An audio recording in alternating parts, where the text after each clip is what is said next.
मोहतरम असातिज़ा इकराम और मेरे अजीज साथियों, अस्सलामुअलैकुम। आज मुझे जिस मौजू पर तबकुशाई का मौका मिला है वो है सेकुलरिज्म। इससे पहले कि मैं आज के उन्वान की तरफ आऊँ, अपने निहायत काबिल एहतराम मुनक्किद करदा समाजवादी पार्टी की नगर सेविका रुखसाना सिद्दीकी का शुक्रिया अदा करना जरूरी समझती हूँ कि जिन्होंने वक्त की नज़ाकत का इदराक रखते हुए निहायत अहम मौजू का इंतखाब किया।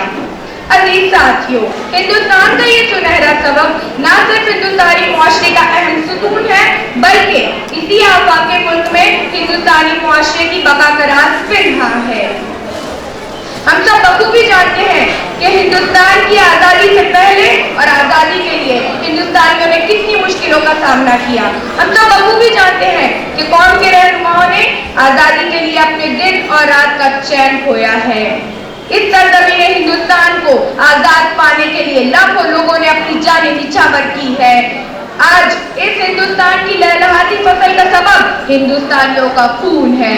सिर्फ इतना ही नहीं, बल्कि हम ये भी जानते हैं कि हिंदुस्तान को आजाद कराने के लिए हर हिंदुस्तानी ने अपने तन, मन और धन को निछावर किया है।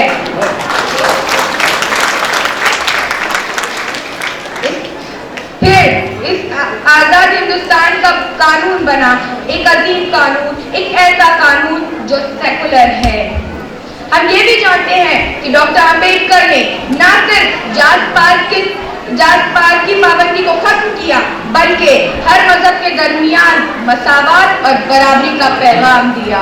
रोजमर्रा की बुनियाद पर मुआशरती, कबायली, लिसानी और खानदानी फर्क को दफना कर हिंदू और मुस्लिम, सिख और ईसाई का एक ही मुल्क में बराबरी के हुकूक का लाजवाल पैगाम दिया। सेकुलरिज्म कामयाब नहीं हुआ है, यानी मुकम्मल नहीं हुआ है। इस बात का सबूत है आज मुनक्किद हुआ ये तकरीरी मुकाबला, जिसका मौजू है सेकुलरिज्म। अजीज साथियों, दूसरी तरफ मादरी तरक्की के दौर में इंसानी इखलाकी तनज़्ज़ुली की बुनियादी वजह मुआशरत में बराबरी यानी मसावत का अदम दस्तयाब होना है। हिंदू मुस्लिम को अपने जैसा इंसान मानने को तैयार नहीं, बरहमन दलित को गले लगाने से गुरेजा है। बाबरी मस्जिद केस में अदालत का पलड़ा हिंदू बनिए के चौखट पर झुका हुआ है और आदमी बेबस है। आज हिंदू और मुस्लिम का रंग और हिंदू और मुस्लिम के खून का रंग और सिख और ईसाई के खून का रंग और है। कि मैं नहीं कहती, जमीनी हकायक गवाह है कि तमाम नाइंसाफियां ना सिर्फ जारी और सारी है, बल्कि सेकुलरिज्म के लिबास ओढ़े इन शैतानी नजरियात पर अमल पहरा है।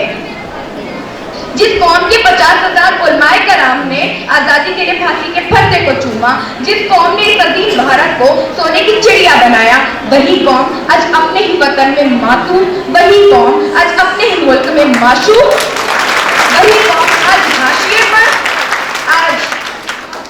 वही कौम आज हाशिए पर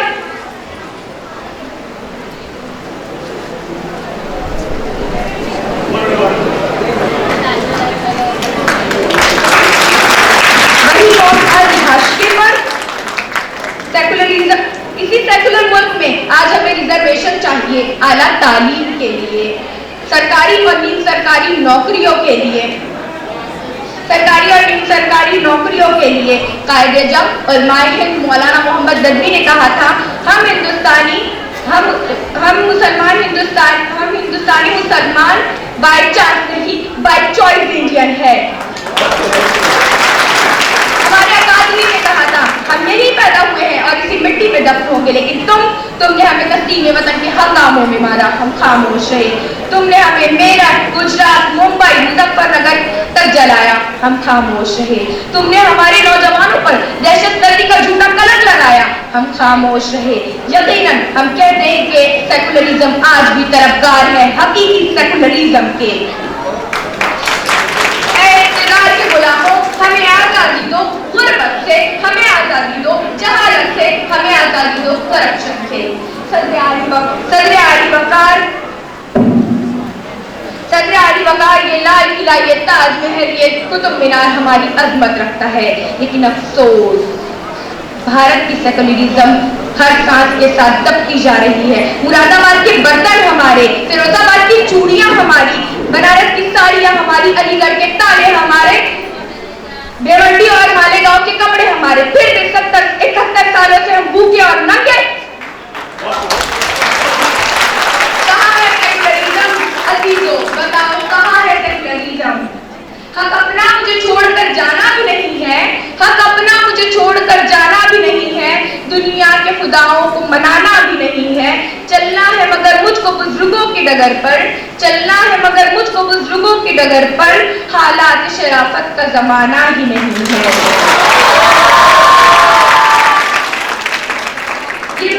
सचिन कमेटी की रिपोर्ट कहती है कि हिंदुस्तानी मुसलमान तालीमी, सियासी और समाजी शोबे में दलितों से भी पिछड़े हुए हैं। सरकारी महकमों में हमारी तादाद 4%, फौज और पुलिस में हमारी तादाद 3% से कम। कहाँ का सेकुलरिज्म है ये? क्या इसीलिए हमारे गांधी जी, पंडित जवाहरलाल नेहरू, सुभाष चंद्र बोस, लाला लाजपत राय, मौलाना आजाद, सर सैयद अहमद खान ने अपनी जानें कुर्बान की थी, अपना खून बहाया था? किल्लतों खून आम की दहशत है यहाँ, किल्लतों खून आम की दहशत है यहाँ, कौन कहता है आजाद हूँ मैं? कभी मुस्लिम रिजर्वेशन पर डाका, कभी आजान पर पाबंदी, कभी टीपू सुल्तान की सालगिरह पर हंगामा, कभी योगा तो कभी सूर्य नमस्कार का तमाशा, कभी सोशल मीडिया पर अलकायदा का बोहतान, कभी जामिया मिलिया मुस्लिम यूनिवर्सिटियों की अक़लियती किरदार पर हमला। ऐसा नहीं कि शहर में मंजर बदल गए, ऐसा नहीं कि शहर में मंजर बदल गए, मंजर वही है, सिर्फ सितमगर बदल गए। बिहार से दरवाजे तक, 12वीं से लेकर 12वीं तक तुमने हमारी आजादी 100 बार छीनी है और मुल्क के सेकुलरिज्म को ललकारा है। आजादी के 71 सालों बाद भी हमारा मुल्क भुखमरी से आजाद नहीं हो सका, हमारा मुल्क फिरकाबंदी से आजाद नहीं हो सका, हमारा मुल्क वर्ल्ड बैंक के काले चिट्ठों से आजाद नहीं हो सका, हमारा मुल्क अमेरिका और यूरोप की गुलामी से आजाद नहीं हो सका। इसीलिए तो मैं कहती हूँ कि सेकुलरिज्म को जरूरत है हकीकी सेकुलरिज्म की। खुदा हाफिज़।